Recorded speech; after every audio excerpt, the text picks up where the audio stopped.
Privet.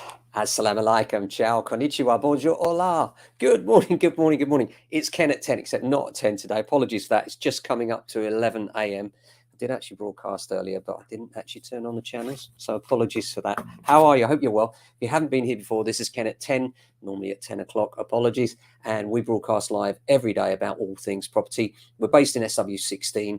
That's Norbury, which is between Streatham to the north and Croydon to the south. How are you? We talk about all things property sales, lettings, and whatever else is going on in our lives. Hope you're having a good day. Spring is still here, but the weather's kind of changed, which is frustrating. We've had a great weekend. When it's busy and sunny, as it has been, we always find that the level of sales, the level of viewings, everything is better. So it's always great. Springtime being a particularly great time anyway for agency, but particularly when the weather is nice, everything looks fantastic. I always say if it's raining and you love it, wait till the sun comes out. It's going to be fantastic. But as far as the market's concerned, generally very busy. We're finding multiple offers, which is great. It's good and bad. It's good because it means things are selling and they're selling for good prices on the one hand. But on the other hand, with every winner, there has to be losers. You know, when you've got 10 people looking at property, multiple offers, only one person can take it, which means a lot of disappointed people. And that's always frustrating. So my heart goes out to you if you've just missed out. It will happen. It does happen. As mentioned yesterday, what can you do about it? Make sure, A, you put the best offer forward you possibly can. B, that you provide and feed the information to the agents at the earliest possible point so they can see that you're both keen and efficient and you've got your ducks in a row. You know, are you under offer? If so, make sure you provide the agent's details and you've got your deposit, prove the deposit, make sure you've got your ID documents ready, passport, driving license, utility bill, that kind of thing. Have all these things ready and be efficient with that. And then agents can have confidence in you as a person, and that can make a big difference. Remember, agents, when they're instructed by a vendor, those vendors trust what that agent says. Not always, but hopefully if they've got a good relationship, a good agent should have a good level of trust with their customer.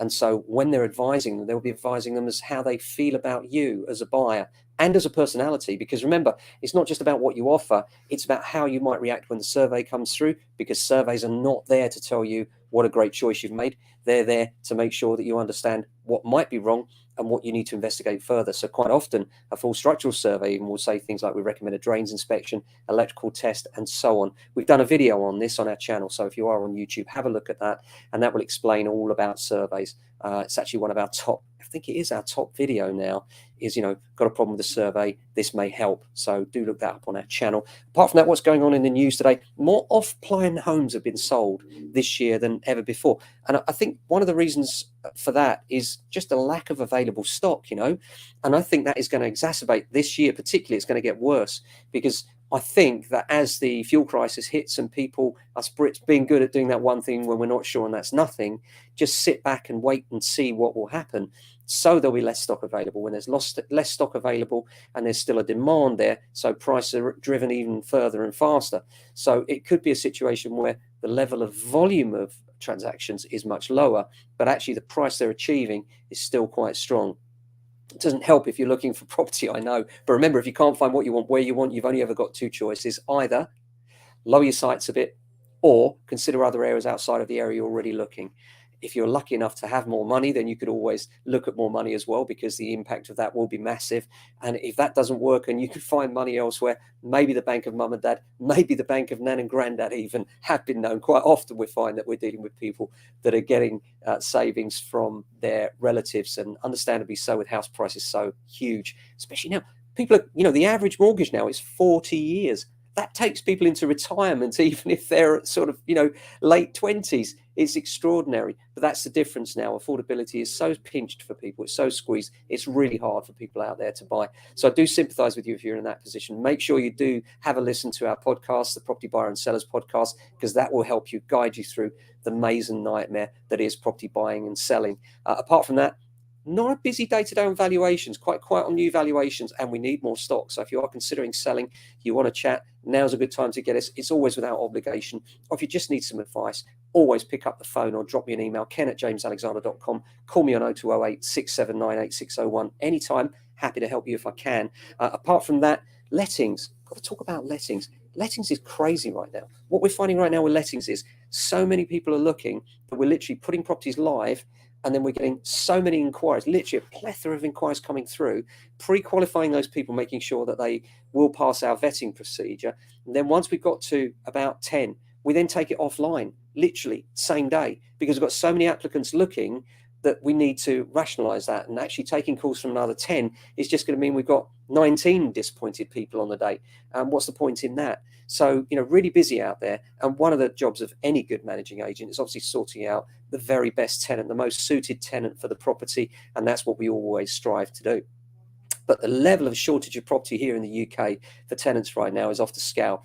And, again, is something I don't see being solved readily. I don't see the government doing anything about incentivizing the private landlord to invest. And I think there should be some sort of incentives going in there, because the state sector cannot provide. They can't provide. And the idea that build to rent is going to take up that slack is just not true. There's going to be a huge, massive difference between those two. There's a great big gaping hole there. And in the end, it comes home to roost, because what happens is with a lower supply, so rents are driven further, and tenants that are already squeezed are having an even harder time of it. So they need to make it easier for the small investor to invest in property, not harder. I've had so many tax disincentives towards renting for the small investor. And I think they're going to need to change that at some point as the push-pull turns around. I know landlords are the devil incarnate, according to many politicians right now. There isn't a level of jealousy of the amount of equity that people have built up for doing nothing effectively from renting a property. But that was a business risk that they took. They invested their money in that property as opposed to in the stock market, perhaps other things, and that paid off for them. And I don't think they should be vilified for that. They're providing a service, and in many cases, they're providing a service at the low end to people that really do need those homes. And without the government stepping in and doing more than they already are, there is a huge gulf there between what's available and what we need to be available here in the UK. And that's before we talk about the crisis in Ukraine, all those poor people coming over here looking for accommodation, and others just coming in to try and get into commuter space here in London. And London is open for business at the moment. So, we are finding more and more people are looking around now saying, what have you got? And also that the change in demographics in families, now we're getting older people looking for smaller units as well, quite often because they've separated and therefore they're looking for a place just for themselves rather than the family home. And so more smaller homes are needed, particularly 1 and 2 bedrooms is where the pinch point is on lettings. 1 and 2 bedrooms, even studio flats, are really sought after and in a lot of demand right now. So right across the board, in fact, even with 3-bedroom houses now, we're finding lots of people out there looking. So if you've got a property to rent, you're thinking about doing it, it could be a good time to take that further.